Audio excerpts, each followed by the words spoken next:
The millionaire follows the cleaner and sees her in a rundown cottage with her mother, who reveal the truth on the night everything changes. It was 12:15 a.m. when Julian Cunningham Smith saw the hallway light switch on for the second time in the same week. He had stayed working late, as always. The grand estate in Vaucluse was enormous and silent at that hour, and he preferred the silence. He preferred the darkness of the study, the computer screen, the numbers that never lied or disappointed him. Numbers didn't die. Numbers didn't leave him alone. He heard soft, quick, almost weightless footsteps. They weren't the security guard's steps. Those were slow, heavy, accompanied by the creak of a belt. These were different. Julian looked up from his documents and glanced towards the slightly ajar study door. A figure crossed the hallway. It was Chloe. She was wearing her blue cleaning uniform, but at this hour, her shift had already finished more than 2 hours ago. Julian frowned. He watched her walk towards the service exit with something under her arm, which looked like a small backpack, and disappear through the side door. He remained motionless for a few seconds. The first night, he had put it down to forgetfulness. Perhaps she'd left something. Perhaps she'd come back for her bag. But this was the second time, and at this hour, with such haste, with the caution of someone who doesn't want to be seen, Julian closed the folder on his desk, stood up, and went to the side window that overlooked the service access. From there, he could see the laneway where employees left their vehicles. Chloe was already there under the yellowish light of the street lamp. She had the backpack slung across her chest and was walking quickly towards the street like someone who knows exactly where they're going. He didn't know why he did it. It wasn't his style to follow anyone. It was his style to ignore things that didn't directly concern him. But that night, something stopped him before he returned to his desk. He went out, took the car himself without a chauffeur, and followed her at a safe distance through the almost empty streets of Vaucluse. Chloe walked 4 blocks, and then boarded a bus heading west. Julian followed the bus for 15 minutes, until he saw it stop in a suburb he didn't recognize. Chloe got off and walked quickly down a narrow street with gray fences and trees growing crookedly through cracked footpaths. She stopped in front of a 4-story building with no name on the facade, a light on the second floor. Julian parked the car far away and waited 10 minutes, perhaps 15. Then he saw her come out. Chloe Miller emerged from the building with a sleeping child in her arms, a small child, perhaps 2 years old, with his head resting on her shoulder. Chloe carried him with the natural ease of someone who has done it 1,000 times, with a firm arm under his legs and the other hand supporting his neck. She wrapped him in her jacket before starting to walk back towards the bus stop. Julian didn't move. There was something about that image he couldn't tear his eyes from. It wasn't pity.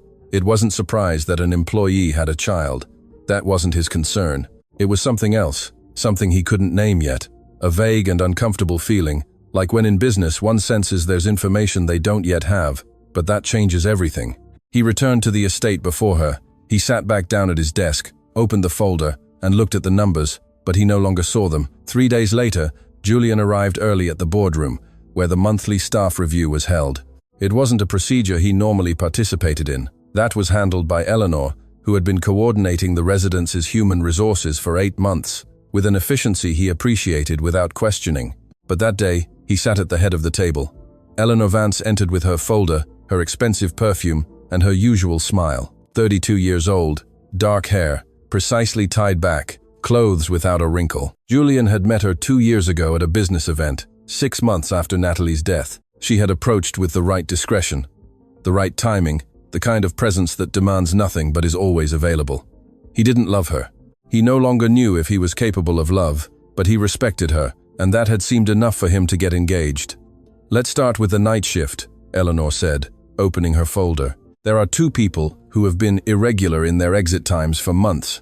One of them, Chloe Miller," Julian said before she finished. Eleanor looked at him. "Yes, you already had the report, didn't you?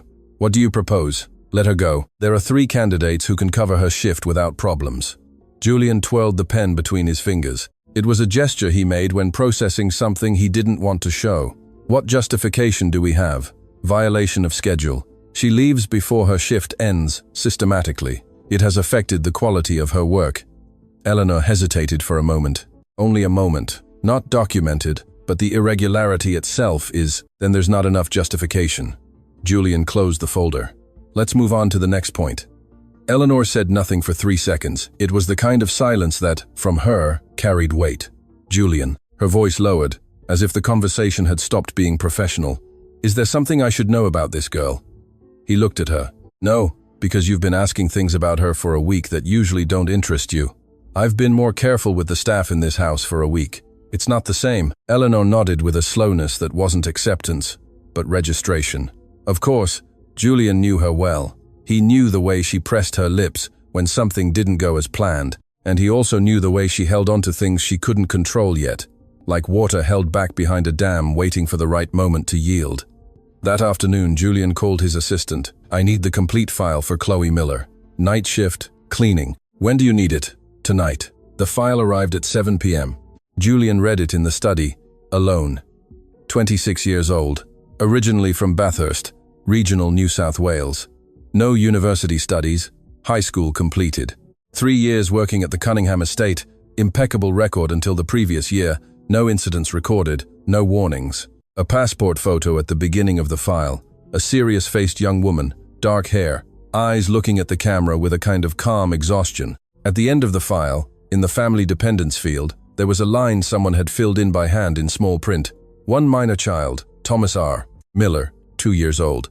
Julian closed the file, took a glass of water, and walked to the window. The city at night was a tapestry of lights stretching as far as the eye could see. He stood there for a long moment, thinking, though he couldn't say exactly about what. Thinking about the image of Chloe leaving the building with the sleeping child in her arms. Thinking that at 1 a.m., in a suburb he didn't know, a 26-year-old woman was carrying her son through dark streets because she had no other option. Thinking about Natalie, who had died childless, and about him, who had a 500 square meter estate all to himself. Thinking that this feeling, this something he couldn't name, had been there before, 2 years ago, in the hospital. When the doctor told him there was nothing more to be done, the same feeling of having incomplete information that changed something fundamental, without him being able to understand yet what or how. He didn't know what he was looking for. He didn't know what he expected to find. He only knew that this feeling hadn't disappeared. And Julian Cunningham Smith didn't like having things he couldn't name. He stayed by the window until past midnight. When he finally went to bed, the city was still lit, and for the first time in a long time, he didn't think about business before closing his eyes. He thought about eyes he hadn't seen yet, eyes that recognize. The following Monday, Julian arrived at the estate earlier than usual. It was 11 a.m. when he heard voices in the service garden, an adult voice and a small, high voice, with that particular cadence of children who still don't distinguish between speaking and shouting. Julian stepped out through the side door, without knowing exactly why. In the service garden, Chloe Miller was kneeling in front of a boy with black hair and large eyes, who was pointing at a bird perched on the edge of the wall. The boy was wearing a colorful backpack too big for his body. Chloe was saying something to him softly with a smile Julian had never seen on her face when she was working. It was a different smile, a smile that came from a place that had nothing to do with work, nor fear, nor prudence. "What's the child doing here?" Julian asked. Chloe immediately stood up. The child turned his head and looked at him without any fear. "Sorry, Mr. Cunningham Smith, my mum. There was a problem with who looks after him today. I had nowhere to leave him. He won't bother anyone. I finished my shift and in 10 minutes. I don't care if he bothers anyone. I asked what he's doing here." Chloe pressed her lips together. "I brought him. If you want to deduct the time from my pay, I'm not going to deduct anything." Julian looked at the child. The child looked back at him. There was something in that gaze Julian couldn't process. It wasn't that the child resembled anyone in particular. He couldn't have said that with certainty. It was something vaguer, like when you hear a melody you don't remember learning, but your fingers play it on their own. A recognition that has no name yet. "What's his name?" he asked, without taking his eyes off the child. Chloe took a second to respond. "Thomas." The child raised his hand and said something that sounded like birdie, but ended up being birdie because he hadn't quite mastered the ers yet. He pointed again at the wall where the bird was no longer. "He's gone," Julian told him. The child looked at him with an expression of slight disappointment that Julian, for some reason, found hard to bear. He turned and went back into the estate. That afternoon, he asked his assistant to investigate if Chloe Miller had a registered partner, if the child's father appeared in any document in the file. The answer came within an hour. No registered father's data. Single mother since the minor's birth. Julian stared at the computer screen for 3 minutes without doing anything. Then he opened the email Eleanor had sent him that morning. Plans for the engagement dinner next month. Guest list. Venue proposal. Everything perfectly organized, as always. Julian read half the email and closed it without replying. 2 nights later, Julian again stayed working late in the study. It wasn't exactly insomnia. It was that the bed in that room, which he had once shared with Natalie, was still too big. 2 years and it was still too big. Natalie Cunningham Smith had died of a sudden aneurysm at 30 years old. Without warning, without farewell, Julian had arrived at the hospital in time to hear that there was nothing more to be done. That had been the exact moment. Something inside him, something he never knew how to name precisely, had extinguished. Not suddenly, like a candle running out of air, but slowly, without drama, until it was in darkness. Natalie had wanted to have children. He too, though he never said it aloud, because in his world, that wasn't something men said. They had tried for over a year without success. Doctors had said it was a matter of time, that there was nothing structurally wrong, that these processes sometimes just took longer. Then Natalie had died, and time had stopped. Julian heard the footsteps, the same as always, soft, quick, weightless. This time, he didn't go to the window. This time, he went directly to the hallway. Chloe stopped dead in her tracks when she saw him. She had the backpack slung across her chest. Her shift had ended an hour and a half ago. "Where are you going?" Julian asked. It wasn't a threatening question. It was a dry, direct question, the same one he used in meetings when he wanted a straightforward answer. "To pick up Thomas. I leave him somewhere he's looked after while I work, and I have to get him before 1 a.m., because otherwise." "Who looks after him?" Chloe hesitated. "A lady in the building where I live. Every night." "Yes. And if you're a bit late, there's an extra charge that I can't." She stopped. She tightened her grip on the backpack. "With the pay I earn, Mr. Cunningham Smith, every extra hour is an expense I can't cover." Julian said nothing for a few seconds. "You have permission to leave when you need to pick him up. No charge. Make any necessary arrangements with shift coordination." Chloe looked at him. In that gaze, there was something Julian read as distrust, the reasonable distrust of someone for whom free things are almost never free. "Why?" she asked. It was a direct question. Julian respected it. "Because you've been in this house for 3 years without a fault. Because what you just described isn't a work problem, it's a logistical problem that shouldn't affect your performance." He paused. "And because the child pointed at a bird that was no longer there, and it seemed like the end of the world to him. And that shouldn't be the responsibility of a lady in a building at 1 a.m. Chloe said nothing. Her eyes shone for a moment, just a moment, before she put on that cautious expression again, which was clearly her way of operating with him. "Thank you," she finally said, and went towards the service exit. Julian returned to the study, sat in front of the computer, and opened the day's documents again. The numbers, the projections, the clean certainties of the world he understood. But before closing the desk drawer, he took out the passport photo from Chloe's file. He had kept it there without quite understanding why, and placed it on the desk, face up. He wasn't looking at it, he just left it there. It was Eleanor who told him 3 days later.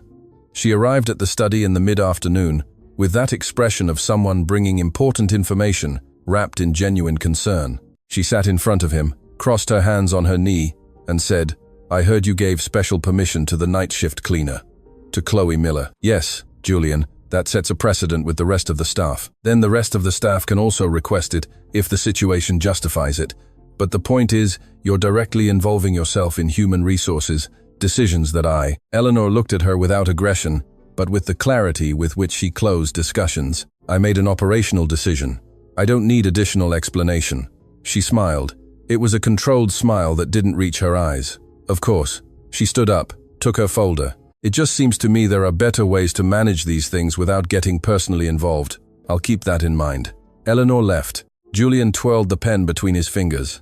That night, when Chloe walked through the hallway towards the exit at 12:15 a.m., Julian wasn't in the study. He was in the service kitchen, which was near the side exit, getting a glass of water he didn't actually need. He heard her pass, didn't come out, but he did notice, and he didn't know what to do with it, that for the first time in a long time, he was paying attention to something that had nothing to do with business, with numbers, or with the dead weight of Natalie's absence. He was paying attention to a 6-year-old woman carrying her sleeping son at 1 a.m., and to small, dark eyes that had looked at him from the service garden, without any fear, without Julian yet knowing why that, of all things in the world, was what kept him from working.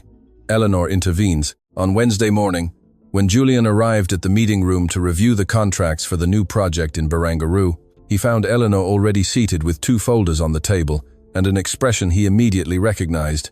that of someone who had been preparing something for a long time.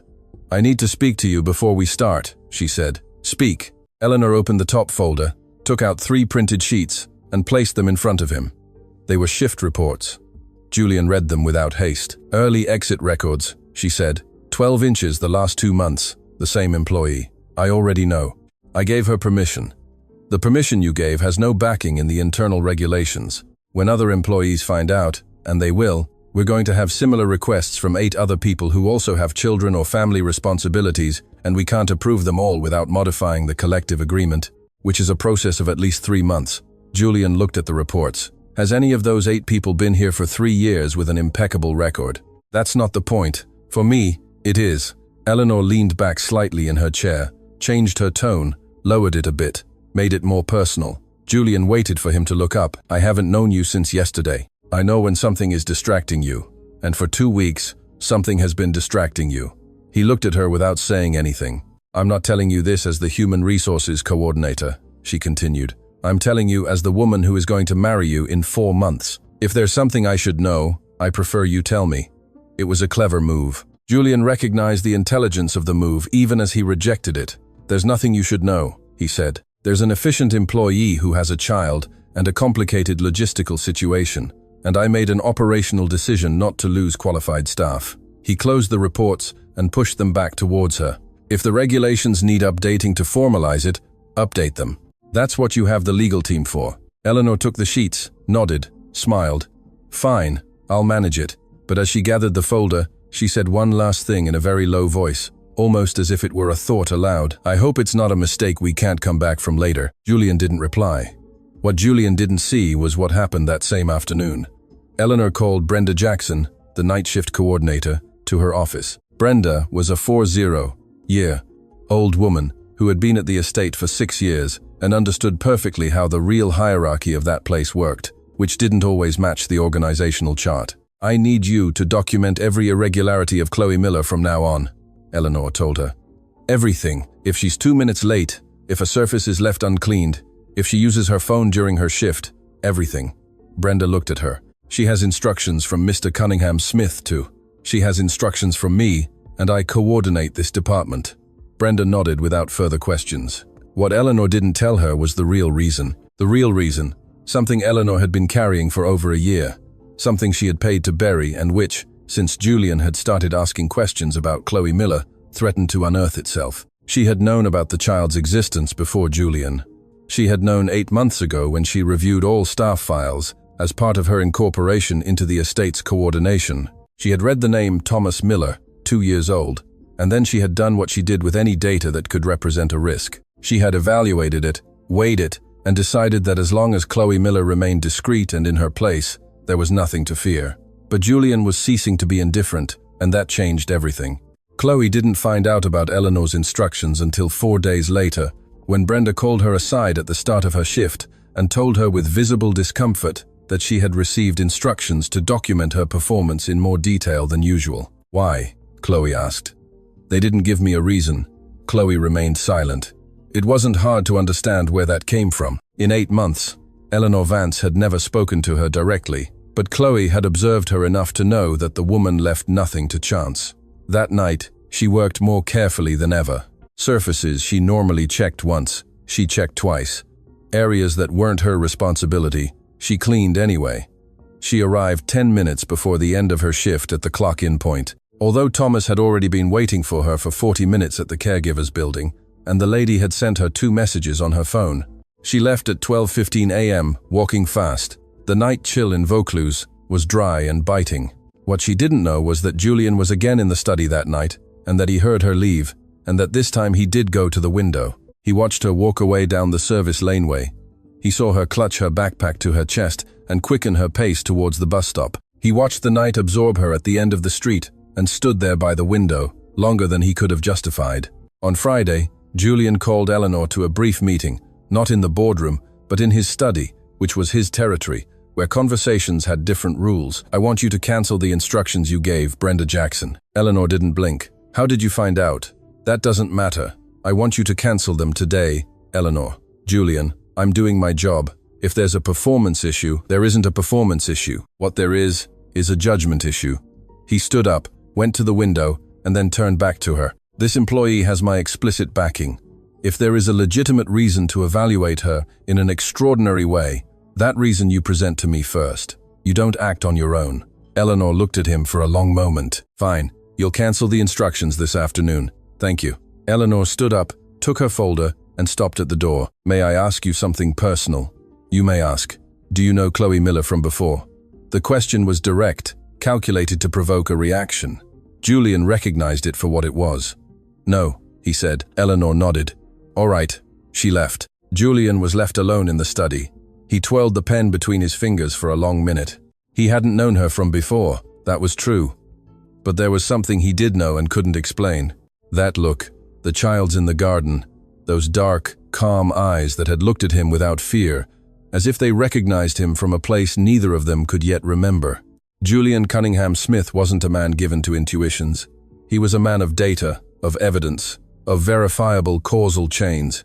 But that afternoon, alone in the study, he admitted for the first time something the data couldn't explain to him. He needed to know who that child was, and he didn't yet know why that need weighed so heavily on him.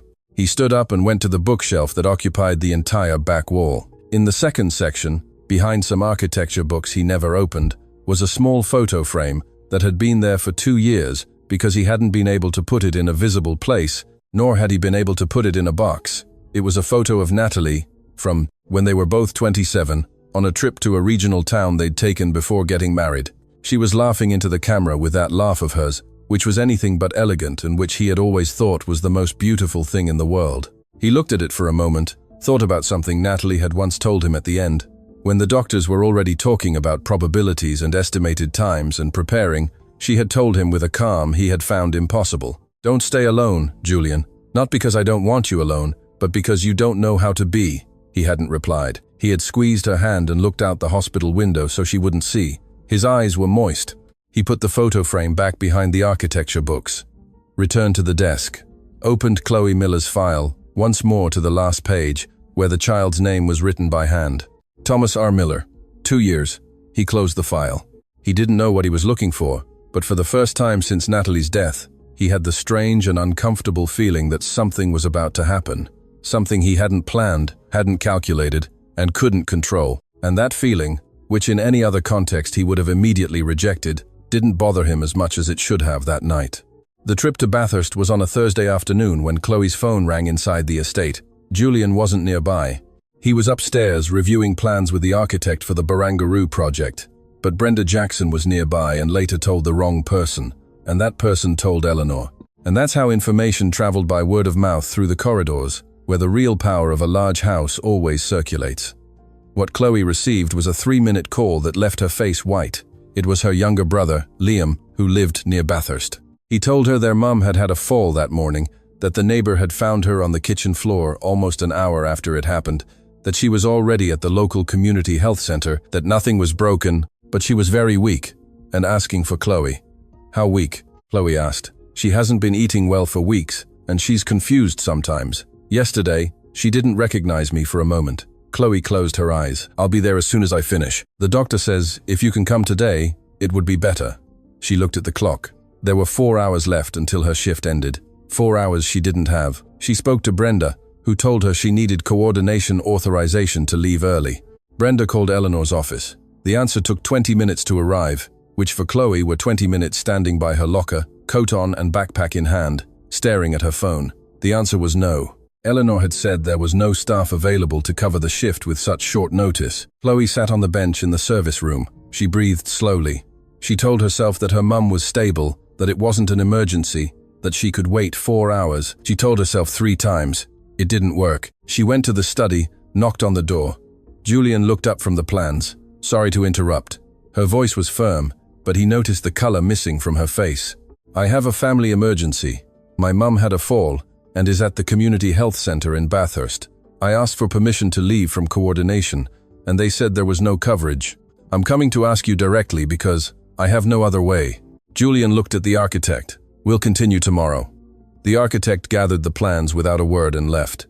Julian turned back to Chloe. Leave now. I'll sort out your shift. Chloe nodded.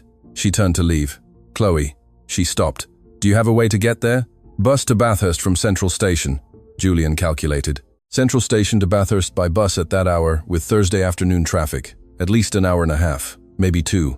I'll drive you. Chloe turned to him with an expression that mixed relief and something akin to apprehension. It's not necessary, sir. I know it's not necessary. Do you want to arrive in 40 minutes or 2 hours? She didn't respond. He took the keys from the drawer and walked towards the exit. They took Julian's car, the black sedan, without a chauffeur. He drove. Chloe was in the passenger seat with her backpack on her lap and her eyes on the window, like someone trying not to take up more space than strictly necessary. They left Vaucluse and took the motorway east. Traffic was dense but flowing. Julian drove without speaking. Chloe also didn't speak. After 15 minutes, it was she who broke the silence. Why are you coming? Because I know the way. And because you've been clutching that backpack for 10 minutes as if you're going to squeeze the anxiety out of it too. Chloe looked down, slowly released the backpack, and put it on the back seat. My mum is 74 years old, she said. She's lived alone since my dad died. I've told her 1,000 times to come live with me, but she doesn't want to. She says she was born in that house and she'll die in that house. Julian said nothing. She's right, I suppose, Chloe continued, almost to herself. It's her house. She has the right. What's her name? Colleen. A pause. They call her Auntie Cole in the town. Julian nodded. They continued in silence. The motorway gave way to the Bathurst Highway, and the city slowly released its density. The grey fences became more spaced out, the trees taller, the sky wider. And Thomas? Julian asked. Chloe looked at him. My neighbor picked him up when I called. He's with her. Good. Another silence. But it was a different silence from the beginning. Less tense. More like that of two people who are learning to be in the same space without it being a problem. Do you know Bathurst? Chloe asked. I've never been. It's nice. It was nice when I was a child. Now it's grayer, but my mum says it's the same. They arrived at the Bathurst Community Health Centre at 6 p.m. It was a building with beige walls, green plastic chairs in the waiting room, and the smell of disinfectant that Julian immediately recognized.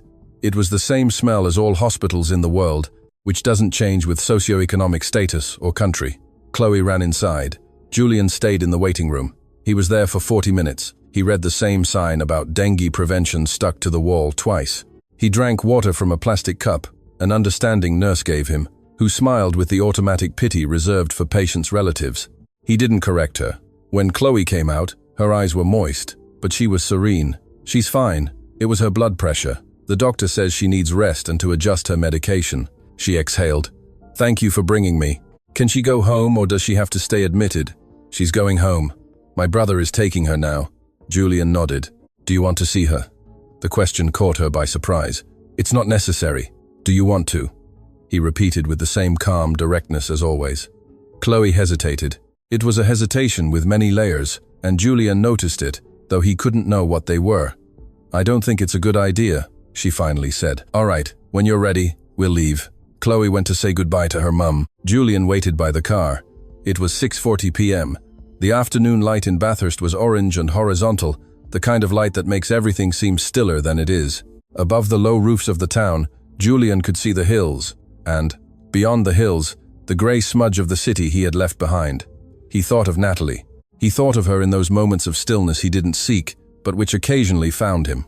Natalie would have said Bathurst was pretty. She would have gotten out of the car to walk a bit. She would have taken a photo of that orange light. She would have asked the names of the hills.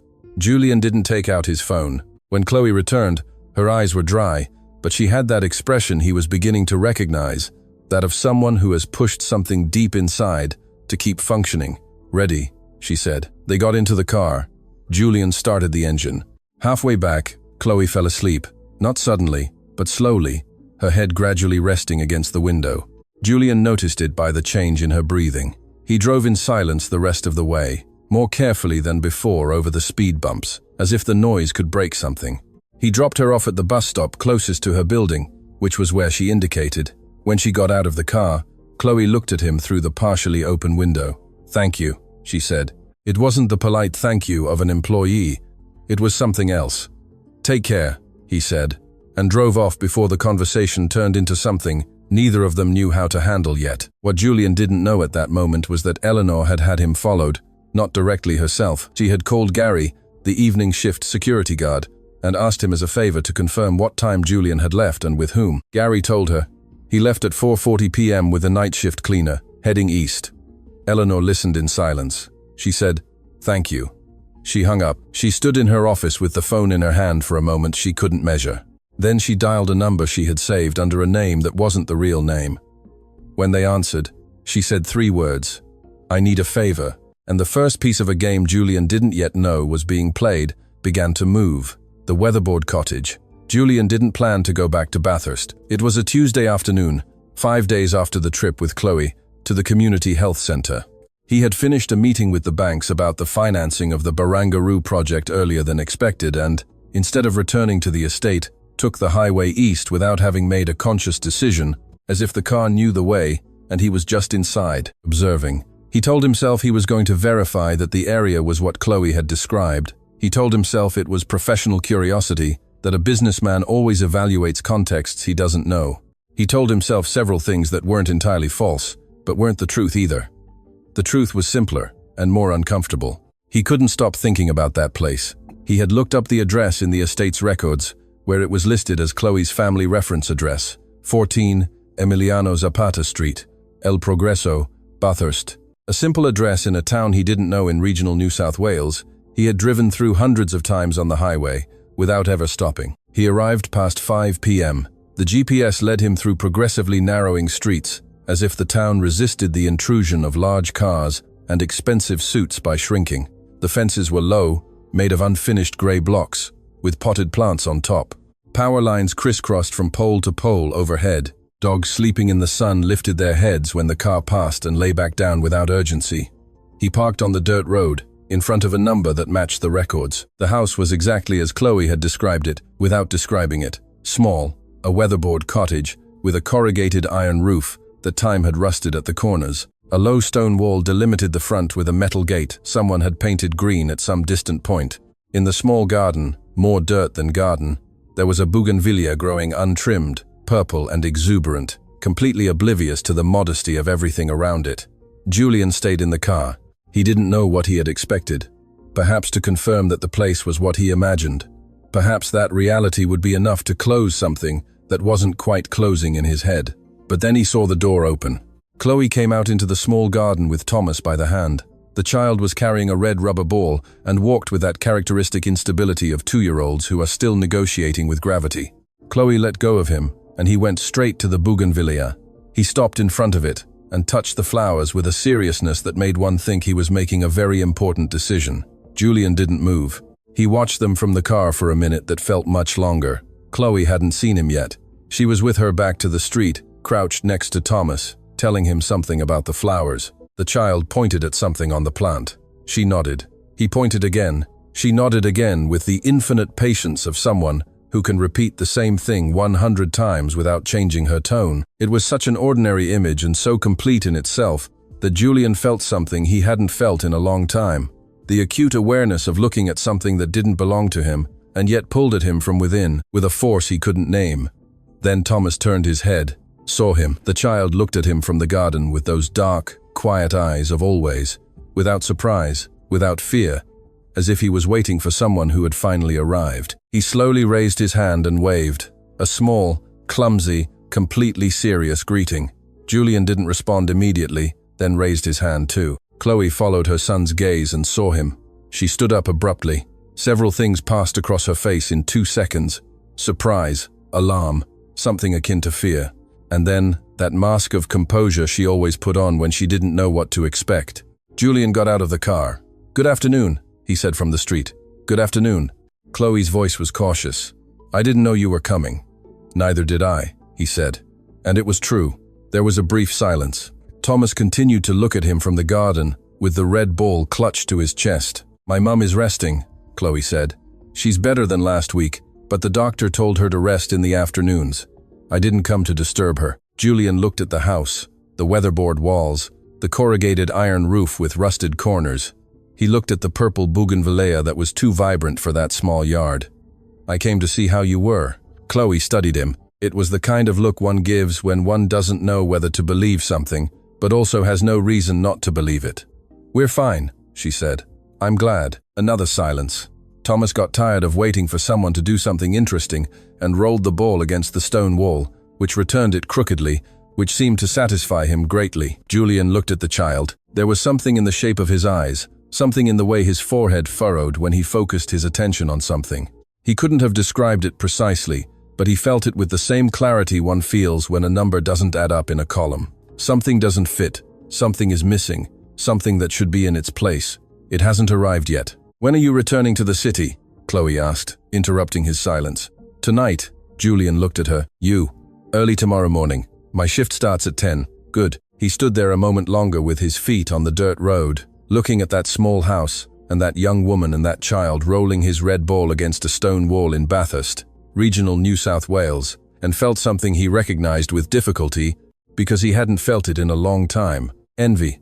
Not the bad kind that wants to take something from someone, but the kind that remembers that things exist that one doesn't yet have. "Take care," he said. "You too," Chloe replied, and this time there was no formal distance of employee to boss in her voice. It was something else, smaller and more honest. Julian got into the car and started the engine.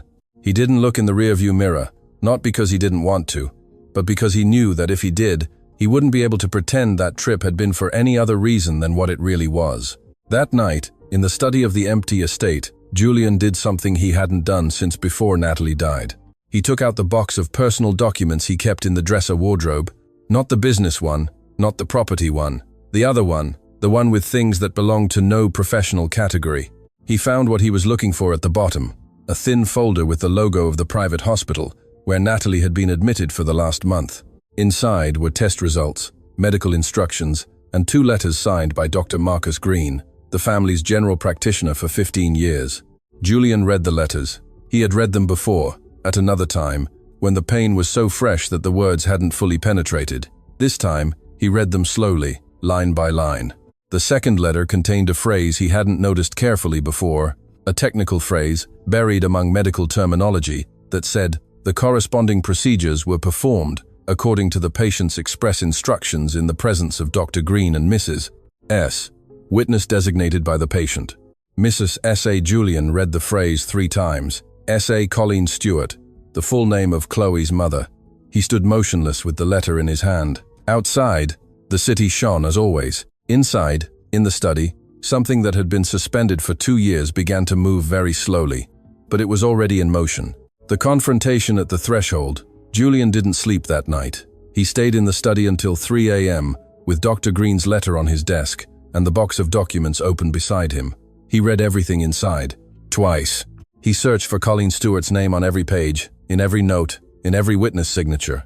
He found the initials, C.S., on 3 different documents, all from Natalie's last month of life, all signed at the hospital. What that meant, he still didn't know for sure, but he knew what it meant that Natalie, a woman who had grown up in an upper-class family in Bellevue Hill, who had lifelong friends, close relatives, a husband, had chosen her domestic employee's mother as a witness for medical procedures she hadn't communicated to anyone else. That wasn't an accident, that was a decision. At 3:15 a.m., he turned off the study light, went to the bedroom, lay down on the bed without taking off his clothes, stared at the ceiling for 40 minutes, and then made the only decision a man like him could make when the data points in a direction he doesn't quite understand. Go find the missing data. He left the city at 6 a.m. on Wednesday, before Sydney fully woke up. The Bathurst highway was almost empty at that hour, grey and damp with the dawn mist. Julian drove without music, both hands on the steering wheel and his thoughts ordering themselves. As always, when he had a problem he couldn't delegate. He arrived at 14 Emiliano Zapata Street at 7:10 a.m. The house was still the same. The purple bougainvillea in the small garden, the green gate, the weatherboard walls with the dawn moisture darkening the lower corners. He parked, stayed in the car for a moment, then got out and walked to the gate. He knocked. Silence. A dog in the back street barking without conviction. Birds. He knocked again. He heard footsteps inside, slow, careful, the kind of steps that give the body time to prepare for whatever comes.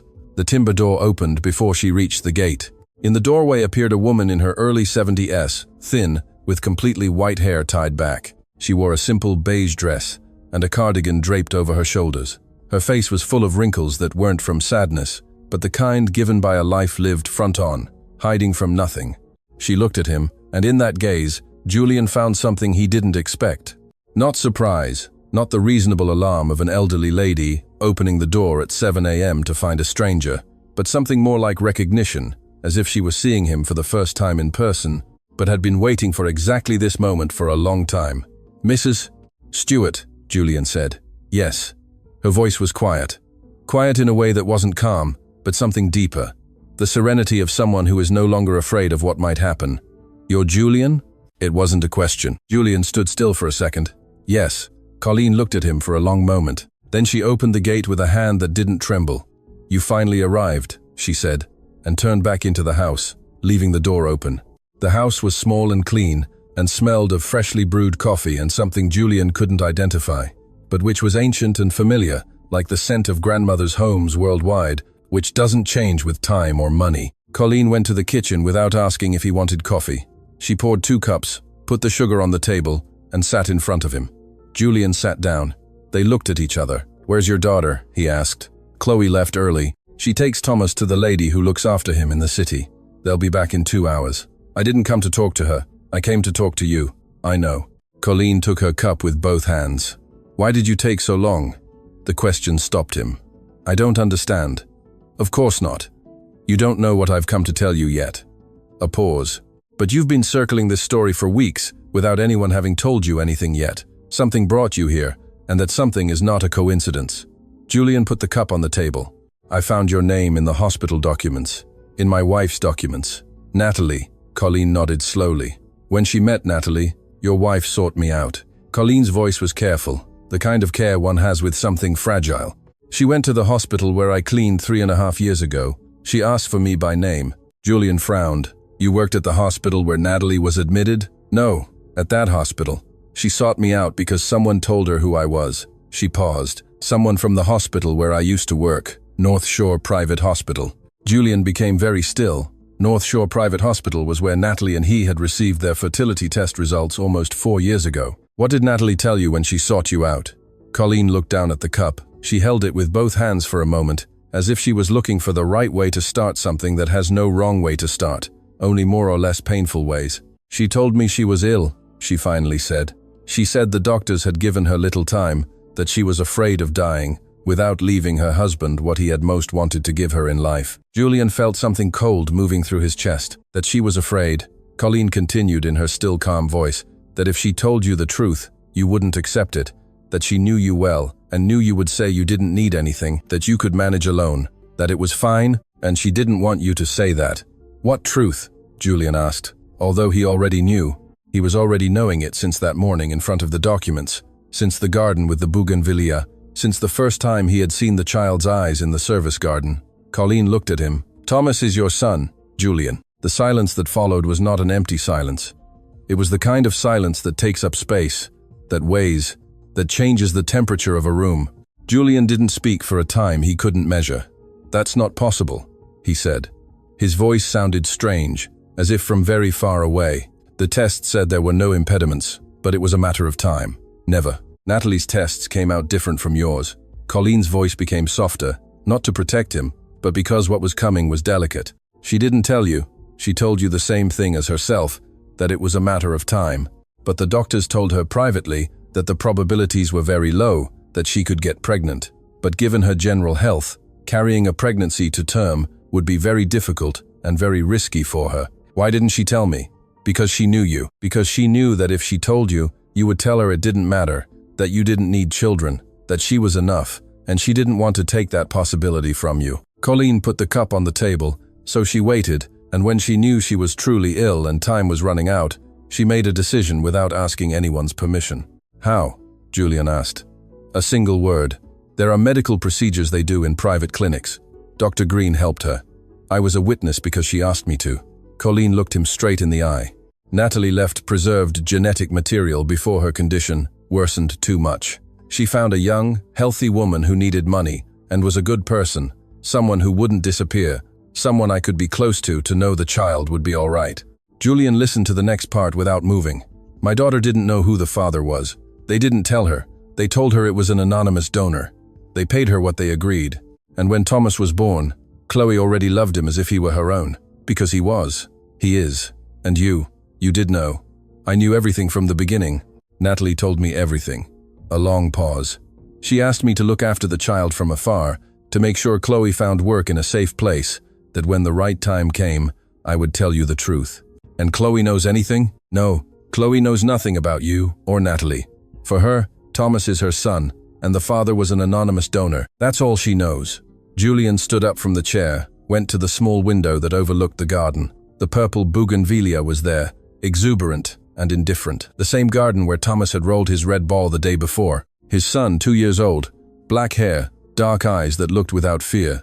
Why at the estate? He asked without turning around. Why did Chloe end up working there? Natalie arranged it before she died. She spoke with the human resources manager. She gave references. She made sure Chloe had that job when the child was born. Colleen's voice barely cracked, just for a moment. She wanted you to meet her. She wanted you to meet the child on your own terms, in your own time, without anyone forcing you into anything. Julian continued to look at the bougainvillea, and if I had never asked, if I had remained indifferent, then I would have waited longer. Natalie told me that if 3 years passed and nothing had changed, I should seek you out directly. A pause. But it wasn't necessary. You've been moving towards this story on your own for weeks. Something in you already knew it. Julian turned to her. Colleen looked at him with those eyes that feared nothing, that had carried this secret for more than 2 years with the same calm with which the weatherboard walls of that house carried the weight of the roof. Julian said nothing for a long moment, then asked in a voice that was much smaller than any voice he normally used. Do you have more things from Natalie? Colleen nodded. Yes. Letters, medical documents, and a voice recording she asked me to give you when you were ready to listen to it. Julian closed his eyes for a second. Outside, on the dirt road in Bathurst, a dog barked once and then fell silent. Inside, in that small kitchen that smelled of coffee and thyme, 2 people sitting face to face began to undo the most complicated knot. Natalie Cunningham Smith had tied with love before she left. What Colleen knows, Colleen rose from the table without rushing. She went to the back room with that walk of hers, a person no longer in a hurry because she learned long ago that important things aren't won by rushing, but by waiting. Julian heard the creak of a drawer, then silence, then footsteps returning. She came back with a shoebox-sized cardboard box, unadorned, with the name Natalie, written by hand in black marker on the lid. She placed it on the table in front of Julian and sat down. Everything is here, she said. She left it to me in her last month. She told me that when the time was right, I should give it to whoever should have it. Julian looked at the box without touching it. Does Dr. Green know? Dr. Green knows part of the story. He knows what he did. He knows I was a witness. What he doesn't know is where this box is, or that the recording exists. And Chloe knows nothing. Colleen looked at him with calm firmness. And before you open that, I need you to understand something. Julian waited. My daughter carried that pregnancy alone. She carried it with fear, with doubts, without knowing who the father was, because that was agreed. She carried it believing it was a decision she had freely made out to economic necessity and that it didn't affect anyone else. She paused. When Thomas was born, Chloe didn't look at him as the result of a deal. She looked at him as her son, and from that day on, she has sacrificed things you cannot imagine to raise him as he deserves. I know, Julian said. You don't know yet. Colleen's voice wasn't harsh. It was precise. You'll know when you truly get to know her. But what you do need to know now is this. What's in that box changes your life, and it also changes hers. And when that happens, Chloe will need you to be the kind of man Natalie believed you were. Because if Natalie trusted this plan, it was because she knew you, and because she gambled that you would rise to the occasion. Julian looked at her.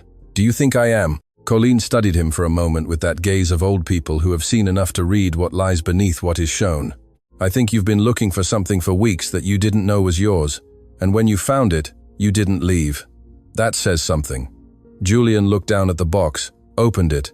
Inside were 3 things: a manila envelope with folded documents, a small blue hardcover notebook with pages full of cramped handwriting, and an old mobile phone, of the kind no longer manufactured, with a scratched screen and a battery charged with a charger sticking out from the side of the box. The letters first, Colleen said. The recording at the end. Julian took the manila envelope, opened it slowly. Inside were 4 documents. The first was a medical consent form signed by Natalie and Dr. Green, dated 3.5 years ago, describing in precise clinical terms the preservation procedure and the surrogacy agreement. The second was a private contract between Natalie and a person identified only as CM, with the financial agreement, the terms of anonymity, and a clause Julian read twice. Party CM declares no interest in knowing the identity of the biological paternal donor and voluntarily waives any future claims regarding said identity, the minor resulting from this agreement being exclusively recognized as CM's child. CM, Chloe Miller. The third document was Thomas Julian Miller's birth certificate, with the full name Julian was seeing for the first time, Thomas Julian. Natalie had given the child his name without telling anyone, without Chloe knowing where that middle name came from, because the contract only contained initials and never a full name. Julian held the birth certificate for a time he couldn't measure. She chose the name, he said. It wasn't a question. She requested it as a condition, Colleen said, before signing anything. The middle name had to be that one. Julian placed the birth certificate on the table very carefully, as if it was something that could break. The fourth document was a handwritten letter in Natalie's handwriting that he recognized immediately, though he hadn't seen it in 2 years. A slanted script with undotted I's and G's that dipped too low, which he had always thought was the most distinctive handwriting in the world, because it was impossible to confuse it with any other. The letter was 2 pages long. Julian read them in silence. Colleen didn't interrupt him. She got up at some point, went to the kitchen, returned with refilled cups. She found him still reading. She sat and waited. When Julian finished, he folded the sheets carefully, put them back in the envelope, and closed it. Then he remained with his elbows on the table and his head in his hands for a moment that Colleen silently respected. "Are you all right?" she finally asked. "No," he said with an honesty he almost never used, "but I will be." Colleen nodded. "Do you want to read the notebook?" "No, not today." Julian raised his head. "Today I can't handle anymore." "That's fine. The notebook is not in a hurry." Colleen slid the old phone towards him. The recording. Julian looked at the phone. There was a single voice note saved in the app. 5 minutes and 42 seconds. Recorded 3 years ago, 5 weeks before Natalie's death. Julian placed the phone on the table. He didn't pick it up yet. "Have you listened to it?" "Yes. Natalie asked me to listen to it so I could prepare you when the time came." "What does it say?" Colleen crossed her hands on the table. "She talks to you. She explains why she made the decision she made. She asks you things." A pause. "And she tells you something about Chloe, that you need to hear from her voice, not mine." Julian took the phone, pressed play, and Natalie's voice filled the small kitchen in Bathurst as if time hadn't passed, and she was sitting in the chair opposite him with her hands on the table and her clear eyes, looking at him with that mixture of love and stubbornness that had defined every important conversation they had had in 12 years together. Julian didn't speak during the 5 minutes and 42 seconds of the recording. Neither did Colleen. When it finished, the phone fell silent, and in the kitchen, only the wind outside could be heard, and far away, the dog in the street barking at something unnamed. Julian's eyes were moist. He didn't cry. "Oh, yes," he cried, but in the way men cry, who learned very early that crying was a weakness, which is almost in silence and without moving, with the tears making their way alone, without the body accompanying them. Colleen placed a hand on his arm, an old hand with prominent veins, which weighed very little, and yet was the most solid thing Julian had felt in a long time. "There," she said, "nothing more than that," and it was enough. Chloe arrived 2 hours later. She entered through the gate with Thomas by the hand and her backpack on her shoulder, with her usual haste, like someone who always has too many things to do. She stopped dead in her tracks when she saw the black car parked in front of the house. Then she looked up and through the kitchen window saw Julian's silhouette sitting at the table opposite her mother. She entered slowly. "What's happening?" Her voice wasn't hostile. It was the voice of someone who sees a scene she doesn't understand and feels somewhere she can't yet name that this scene concerns her in a way she doesn't yet know. Colleen looked at her. "Sit down, my love." "Mum, what's happening?" "Sit down." Thomas let go of his mother's hand and went straight to Julian. He stood in front of him, looked at him with that 2-year-old seriousness of his, and then climbed onto the wooden bench next to the chair without asking permission. He sat there beside him, as if that were his natural place in the world. Julian looked at him. The child looked back at him. Chloe saw that, and something moved in her face. Something that wasn't yet comprehension, but was its antechamber. Thomas never did that with strangers. Never. He was a cautious child, with people he didn't know, slow to approach, needing time. But with this man, he had sat next to him as if he had known him all his life. Chloe sat opposite her mother. "Tell me," she said. And Colleen began to speak. The recording Colleen spoke for 20 minutes. She told everything in the correct order, without skipping parts, without softening what couldn't be softened. She spoke of Natalie, of the illness, of the decision she had made in silence. She spoke of the procedure, the contract, the anonymity agreement. She spoke of why she had agreed to be a witness and what Natalie had asked her to do afterwards. Chloe didn't interrupt her once. She listened with her hands flat on the table and her eyes fixed on her mother, with an expression that changed so slowly it was difficult to trace. First, it was confusion, then something akin to disbelief, then a stillness that wasn't calm, but the state the body enters when it receives too much information at once and needs a moment to process before reacting. Thomas, oblivious to everything, he had found a wooden spoon somewhere in the kitchen and was gently tapping it against the edge of the table. Julian gently took it from him. The child looked at him, evaluated if it was worth protesting, decided it wasn't, and began to examine Julian's fingers with the same scientific seriousness with which he had examined the bougainvillea the day before. When Colleen finished, the silence in the kitchen was the kind that weighs. Chloe looked at Julian. He looked at her. "Is it true?" she asked, and her voice sounded strange, as if coming from a deeper place than usual. "Yes," Julian said. "You knew? I found out this morning here, with what your mum showed me." Chloe nodded very slowly, looked down at her hands on the table, then up at Thomas, who was still sitting next to Julian, examining his fingers with absolute concentration. "Thomas," she said in a voice that tried to be normal and didn't quite get there. The child looked up. "Come here." Thomas got off the bench and went to his mother. Chloe picked him up and hugged him to her chest with closed arms, her face buried in the child's dark hair, and closed her eyes for a long moment. Julian looked towards the window. Colleen looked at her hands. When Chloe raised her head, her eyes were bright, but dry. She put Thomas on the floor. The child went back to the spoon Julian had left on the edge of the table. "Why didn't they tell me who the father was?" Chloe asked, looking at her mother. "Because we agreed with Natalie. The anonymity was to protect you, so you could raise Thomas without it being a burden, without there being someone you owed something to or had to be wary of. And now?" Colleen didn't respond immediately. Julian did. "Now you owe no one anything," he said. "What happened was an agreement between your mum and my wife. You fulfilled your part, more than fulfilled it." A pause. "What happens from now on has nothing to do with that agreement." Chloe looked at him for a moment. "What do you want to happen?" It was the most direct and most difficult question at the same time. Julian held her gaze without flinching. "I want to get to know my son," he said. "I don't know how or on what terms. I won't demand anything or pressure anything, but I want to get to know him." He looked at Thomas, who at that moment had managed to retrieve the spoon and was looking at it with satisfaction. "And I want you to know that what Natalie did, she did because she trusted you, not just anyone. You." Chloe said nothing for a long moment. "I need time," she finally said. "You have it, and I need to listen to the recording." Julian took the old phone from the table and placed it in front of her. Chloe listened to the recording alone in Colleen's room. Julian and Colleen stayed in the kitchen. He drank cold coffee without realizing it was cold. Colleen was knitting something small with her hands, without haste, with the kind of concentration that is actually a way of giving silent space to do its work. 20 minutes passed. When Chloe came out of the room, her face was wet and her eyes red, and she walked like someone who had just gone through something heavy and still didn't quite know how she was on the other side. She placed the phone on the table, sat down. Julian said nothing, neither did Colleen. Thomas went to his mother and placed his hand on her knee, which was his way of asking if she was all right. Chloe placed her hand over his. "She was a good person," Chloe finally said. It wasn't a question, nor was it a judgment. It was the simple observation of someone who has just met a person through their voice and has come to that conclusion without anyone telling them. "Yes," Julian said. "She talks to me in the recording. She calls me by my name." Chloe looked at him. "I didn't expect that.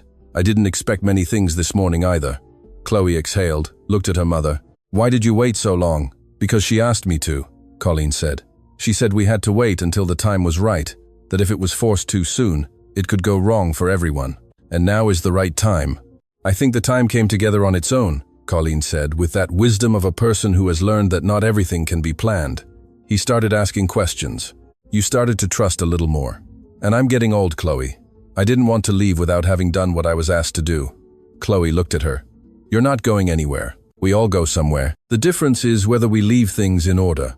Julian heard that, and something in his chest tightened in a way he recognized. It was the same weight he had felt in the hospital the night Natalie died. That specific weight of understanding that time cannot be negotiated, and that there are things that cannot be indefinitely postponed. "Mrs. Stewart," he said, "may I take the documents?" They are yours. Natalie left them for me to give to you. And the notebook? I'll leave the notebook for you when you need it. Colleen looked at him. There are still things you need to do before you're ready to read it completely. Julian didn't ask what things. Something told him he would know. He left the house in Bathurst at midday. Before getting into the car, Thomas ran out behind him to the gate. Julian knelt down to his level. The child looked at him with those unfiltered eyes of his that saw things as they are, without the coating adults apply over the years to everything they see. Bye, Thomas said with that he still couldn't quite master, making it sound like bye. Bye, Julian said. The child raised his hand. Julian raised his, the same gesture as the first time in front of the garden that neither of them had forgotten, though neither said it. Julian got into the car, started the engine. This time he did look in the rearview mirror. Thomas was still by the gate with the wooden spoon in his hand, watching the car drive away with that seriousness of his that was actually something else. It was affection. The affection of a 2-year-old who doesn't yet know how to name itself, but who recognizes important people with a precision that adults lose over time. Julian drove in silence for half an hour, then took out his phone, hands-free, and called Dr. Marcus Green. The doctor answered on the 3rd ring. Julian, what a surprise. How are you? I need us to meet today, this afternoon. Julian's voice was one of important decisions, without warmth or coldness, only direction. It's urgent and it's personal. A pause from the other side. Of course, at 4 p.m. in my office. I'll be there. He hung up. He kept driving. The highway opened straight to the west, and the city reappeared on the horizon as always. Immense, gray, full of people who didn't know what he had just found out. In the passenger seat, the cardboard box with the name Natalie, written in black marker, traveled in silence. Julian placed a hand on it, as if affirming something that didn't need to be said aloud, and continued driving towards the city, where there were still things to resolve, where Eleanor waited without knowing that the ground beneath her feet had completely changed that morning, where Dr. Green would have to look into the eyes of the man whose wife he had helped keep a secret for 3 years, where in a large and silent estate in Vaucluse, a study with a window overlooking the service laneway would soon be a very different place from what it had been until now. Eleanor exposed. Dr. Marcus Green's office was in Barangaroo, in a building that exuded old money and decisions made in hushed tones. Julian arrived at 4 o'clock sharp. The doctor was waiting for him, standing by his desk with the posture of a man who knows the conversation to come won't be comfortable. He was 58, grey hair combed back, surgeon's hands that at rest always seemed on the verge of doing something. He had been the Cunningham family doctor for 15 years. He had been present the night Natalie died. They shook hands, sat down. Julian placed the cardboard box on the desk. Dr. Green looked at it. He recognized the handwriting on the lid. Something in his face moved. You went to Bathurst, he said. Colleen told you everything this morning. Everything she knew. What I need to know is what you are going to tell me now. The doctor exhaled. He leaned back in his chair with the weight of someone who has been carrying something for a long time that no longer weighs the same as at first, but hasn't disappeared either. Natalie asked me as a personal favor, he said. After 15 years, I couldn't say no. A pause. And because I believed she was right, that if I told you, you would shut down, that you needed to find it on your own. You facilitated the procedure. I coordinated it. The clinic, the agreement, the paperwork. I made sure it was legal and that Chloe Miller was protected. And when Natalie died, why didn't you tell me anything? Dr. Green looked at him. Because she expressly forbade me. She said that if I told you, you would receive it as medical information and process it as medical information. Cold, orderly, controlled, and that wasn't what the child needed. He needed you to come to him when you had already felt it, not when someone had explained it to you. Julian didn't respond because he knew, with the uncomfortable honesty of knowing himself well, that Natalie had been right. Does Eleanor know anything about this? He asked. The doctor hesitated. Only a second, but Julian read it. Doctor, Eleanor Vance contacted me 8 months ago, shortly after she started working in coordination at your house. The doctor crossed his hands on the desk. She told me she had found a date coincidence in the personnel records that seemed strange to her. Chloe Miller's start date, the child's age, the middle name on the birth certificate. Julian became very still. What did she want? Confirmation. She wanted to know if the child had any biological relationship with you. The doctor looked down. I didn't give her clinical information. I couldn't, but I also didn't deny it with enough conviction, and she's intelligent, so what I didn't say was enough. So Eleanor knows. She suspects with enough certainty to have used it as leverage. She asked me that if you ever inquired, I should tell you that the procedure had been a mistake on Natalie's part, that the decision had been made in a state of mental deterioration caused by the illness, that the child was not legally relevant. The silence in the office was of the kind that weighs like stone. And you accepted? She told me that if I didn't accept, she would report the procedure to the medical board for irregularities in consent. Dr. Green looked up. I know it's not an excuse. I know I should have come and told you immediately. I haven't slept well in 8 months because of it. Julian stood up, went to the window. The street in Barangaroo outside, with its calm traffic of an expensive afternoon, told him nothing. Do you have that contact with Eleanor documented? I saved the messages just in case. The doctor opened his desk drawer and took out his phone, unlocked it, and placed it in front of Julian. It's all here. Julian read the messages. 3 distinct exchanges over 8 months. The last one from 3 weeks ago, where Eleanor asked if Julian had made any recent inquiries, and the doctor responded evasively, which she interpreted as confirmation. Julian took the doctor's phone, opened the camera, and photographed each screen. I'm going to need you to sign a statement for all of this.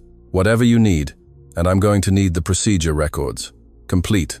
I have them saved. I always did. The doctor looked at him. Julian, I know I have no right to ask you for anything, but Natalie wanted you to know she did it for love, not for any other reason. I know, Julian said, and he meant it. I heard it in her voice this morning.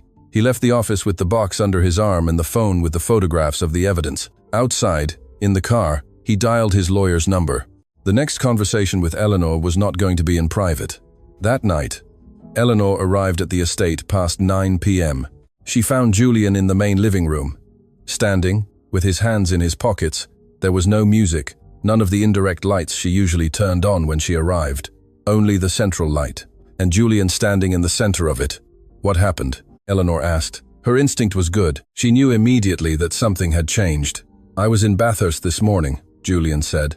A very brief pause. And in Dr. Green's office this afternoon. Eleanor didn't move, but something in her posture settled, like the imperceptible adjustment of someone shifting their weight from one foot to the other to get better balance before what's to come. Julian said with that soft, reasonable voice he used when he wanted to steer a conversation where it suited him, I don't know what they told you, but there's context that. I have the messages, Eleanor. Silence. The messages where you ask Marcus Green to lie to me if I asked, where you use a threat of denunciation to silence him, where you've known for 8 months that Thomas is my son, and chose to bury that information so as not to lose what you had built here. Eleanor looked at him, and in that gaze, for the first time since Julian had known her, there was no calculation. There was something more naked, the recognition that the game was lost. I did it to protect you, she said, and she said it with a conviction that perhaps on some level was real. You didn't do it to protect me, you did it to protect yourself, Eleanor. The engagement is off. He said it without cruelty and without drama, with the same clarity with which he closed contracts. Tomorrow, speak with your lawyer. Mine already has everything. Eleanor didn't respond. Julian picked up the cardboard box from the sofa and went to the study. He didn't come out again that night. The breakup. The news of the broken engagement reached the Cunningham social circle, as all news does in that world, fast, distorted, and with many different versions of the same thing. What Eleanor didn't expect was the speed. Julian had spoken to his lawyer that very night. By noon the next day, the return of the ring was formalized, the prenuptial agreements dissolved, and a certified letter had gone out to Eleanor's address with a copy to the legal firm she used. Everything clean, everything documented, everything closed, before she had time to prepare an alternative narrative. Eleanor tried anyway. She called 3 people from Julian's close circle. She told them it had been an impulsive decision, that a domestic employee was involved, that Julian hadn't been well since Natalie's death and needed support. She used the right words in the right order, with the right tone. She was good at that. The problem was that 2 of those 3 people called Julian directly to ask how he was, and Julian told them the truth. Not the whole truth, not yet, but enough that he had discovered Eleanor had hidden important information for 8 months and had pressured his trusted doctor to keep him in the dark, that the engagement hadn't broken off impulsively, but by evidence. The calls to Eleanor gradually spaced out until they stopped. It was on the 4th day that Eleanor made the mistake Julian hadn't anticipated. Chloe was on her night shift when Eleanor appeared at the service entrance past 10 p.m. Brenda Jackson didn't know how to stop her. Eleanor had not been officially removed from any position yet because administrative processes always move slower than personal ones. She found Chloe in the East Wing hallway. I need to talk to you, Eleanor said. Chloe looked at her. We have nothing to talk about. You're right that we're not friends, but we do have something in common. We're both going to lose if Julian continues down this path. I'm not going to lose anything. Chloe's voice was calm, but firm. The voice of someone who has been processing very heavy things for days and has emerged stronger on the other side. I don't have broken engagements or documented lies. I only have a job and a son. That son, Eleanor said, lowering her voice, is the reason Julian will claim rights from you that you won't be able to deny him in court. He has resources you don't have, and when he uses them, you'll understand that what I was doing was actually protecting you too. Chloe stood very still. Julian isn't that kind of man, she finally said. All men are that kind of man when money and blood are involved. You know a very specific type of man. Chloe looked at her. I know another. Eleanor changed her tone, made it softer, almost conciliatory. I'm just asking you to think, not to let them convince you of something without understanding all the consequences. Miss Vance. Chloe took a step towards her, not threatening, but direct. This conversation is over. Eleanor held her gaze for a moment, then turned and left. Chloe waited to hear her footsteps recede. Then she took out her phone and messaged Julian. Eleanor was here. She spoke to me. I think you need to know. The reply came in less than 2 minutes. Are you okay? Chloe looked at that question on the screen. 2 simple words that, coming from her boss 3 months ago, would have been a formality, but now were something else. She replied, yes. Then she put away her phone and continued her shift. Julian arrived at the estate at 11 p.m. with his lawyer on the phone. Eleanor's unauthorized visit to the service area was exactly what he needed to complete the file. His lawyer confirmed it in 3 minutes. That night, Julian sat alone in the study with Natalie's box open in front of him. He took out the 2-page letter, read it once more slowly, like someone reviewing the instructions for something they are about to build. In the last part of the letter, Natalie wrote something he had read that morning without being able to fully absorb it. Now he absorbed it.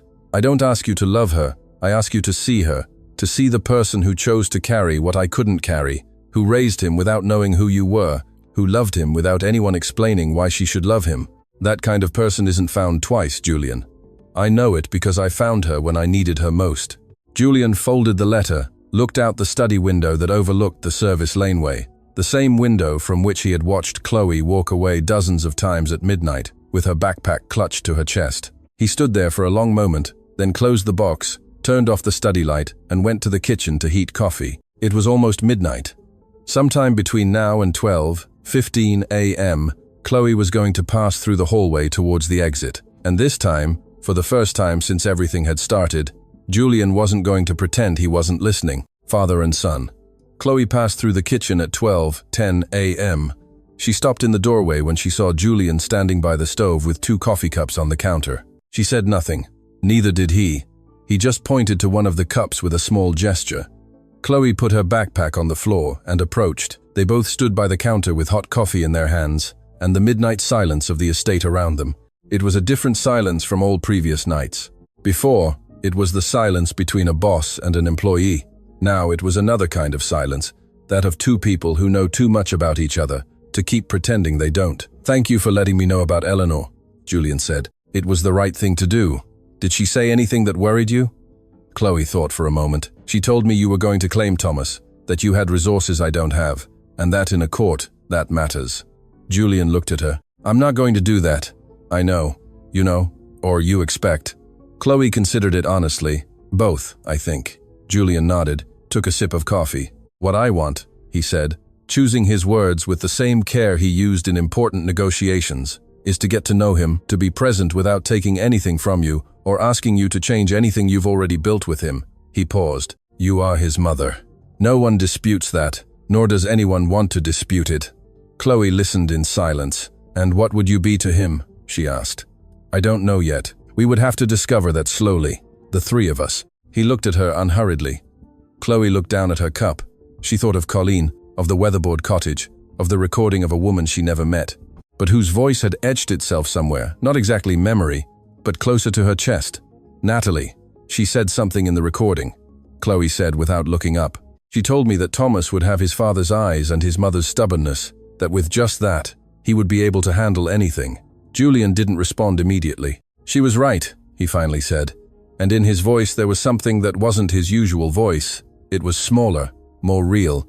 Chloe looked up and met his gaze, and in that gaze, There was no longer the distance of employee to boss or the distrust of the first few months. There was something more honest and more difficult to name, the recognition of two people who have arrived at the same place by completely different paths and who still don't know what to do with it. "I'm going to Bathurst this weekend," Julian said, "to see Colleen, and if you and Thomas are there, I'd like to say hello to him. He'll be there." "Good." Chloe took her backpack from the floor, then stopped. "May I ask you something?" "Yes." "When you first saw him in the garden, when Thomas told you about the bird, you already knew?" Julian thought. "No, but I felt something I couldn't name." A pause. "I think he did know." Chloe smiled. It was the first time Julian had seen that smile on her, the same one he had seen in the Bathurst garden when Thomas pointed at the bougainvillea, the smile that had nothing to do with work or fear. "Children know things," she said, and went towards the service exit. Julian heard the door close. He remained alone in the kitchen with the 2 empty cups on the counter, and something in his chest that wasn't the dead weight of the last 2 years, but something completely different, something it took him a moment to recognize. It was simple hope, without guarantees, exactly the size of a wooden spoon in the hand of a 2-year-old child. On Saturday, Julian arrived in Bathurst at 11 a.m. He parked in front of the green gate, got out of the car, and before he could knock, the gate opened on its own from inside. Thomas was on the other side with bare feet in the garden dirt and the red ball under his arm. He looked at him, then took a step towards him, raised his arms, and waited. Julian knelt down, picked him up. Thomas put his hands on his face with that absolute trust of children who decide someone is trustworthy and need no further information. He looked at him very closely, with narrowed eyes, like someone examining something important. "Sir," he said with that he couldn't quite get. "Hello," Julian said in a voice that came out softer than he expected. "Birdie," Thomas said. Pointing at the wall, Julian looked. On the edge of the wall was a sparrow observing them with that majestic indifference of small birds. "Yes," Julian said. "Bird." Thomas nodded seriously, satisfied that someone finally confirmed what he had been saying for a long time. And Julian Cunningham Smith, standing in the garden of a weatherboard cottage in Bathurst, with his 2-year-old son in his arms pointing at a bird on the wall, felt that something that had been broken for 2 years finally found its place. Not suddenly, not with fanfare, just slowly, like things that last. The family that was always there. Colleen died on a Tuesday in October, 3 months after that morning in the kitchen in Bathurst. She died in her bed, in her house, with the purple bougainvillea outside the window, and Chloe's hand in hers. Julian arrived 20 minutes after it happened. He stood at the bedroom door for a moment, watching Chloe sitting by the bed with her head bowed and shoulders still, like someone who has finished crying and is now just present. He didn't enter immediately. He waited. When Chloe looked up and saw him, she said nothing, just slightly opened her free hand. Julian crossed the room and took it. He sat beside her. They stayed like that for a long moment, both in silence, with Colleen between them and the October light coming through the small window. Thomas was sleeping in the next room. Liam, Chloe's brother, arrived half an hour later and stood in the doorway with red eyes, not knowing what to say. Julian stood up, placed a hand on his shoulder, and let him in. That afternoon, as neighbors began to arrive with food and flowers, and the specific silence of towns when someone dies, Julian went out into the garden, sat on the stone bench next to the bougainvillea, took out the blue hardcover notebook Colleen had kept for him, and which he had read completely the previous week. It was the diary Natalie had written during the last 3 months of her life. He opened it to the last page. The date was 5 days before her death. The handwriting was no longer the same as in the letters. It was smaller, more irregular, but still unmistakably hers. "I don't know if I did well. I don't know if anyone in my place would have done differently. I only know that I loved him and wanted him to have what I couldn't give him. And I know Chloe is good. I saw it in her eyes the only time I met her when she came to sign the papers. She was scared, and yet she was brave. That's the most important thing a person can have." Julian closed the notebook. The purple bougainvillea moved slowly with the October wind. In the next room, Thomas woke up and began to call for his mother, in that sleepy voice of his, still half asleep. Julian entered. Chloe was with her brother in the living room. Julian went to Thomas's room alone. The child saw him enter and sat up in bed with messy hair and eyes swollen from sleep. "Sir," he said. "Hello." Julian sat on the edge of the bed. "How did you sleep?" Thomas considered the question seriously. "Good," he said, and then pointed to the window. "Grandma." Julian looked at him. The child's dark eyes were calm and direct, and expected a real answer. not an evasion. Your grandma is gone, Julian said with the same simplicity. She won't be here anymore, but she loved you very much. Thomas processed that, looked at the window, then looked at Julian. And you? I will be here. The child nodded as if that were enough, as if that were all he needed to know. He climbed onto Julian's lap with the natural ease of someone who has done it 100 times, though in reality less than 4 months had passed since they met. Julian put an arm around him, and they both looked out the window in the same way, with open eyes and without haste. Chloe entered the room a few minutes later, saw them like that, said nothing for a moment, then went and sat on the other side of Thomas on the bed. The child was between the two, his head resting on Julian's chest, and his hand held by Chloe. "Thank you for coming," Chloe said. There was nowhere else to be. 6 months later, a Sydney judge signed Julian Cunningham Smith's legal recognition of paternity over Thomas Julian Miller. There was no conflict, no opposing courts, no lawyers fighting. It was a quiet, half-hour proceeding, with the documents in order and Chloe and Julian sitting next to each other in front of the judge's desk. When they went out to the courthouse car park, Thomas was waiting with Liam by the car. He ran towards them as soon as he saw them. With that way he ran that was still more a tumble than a sprint. Julian picked him up. Thomas took his face in his hands as always. "Already?" the child asked, who now said his "ers" almost well.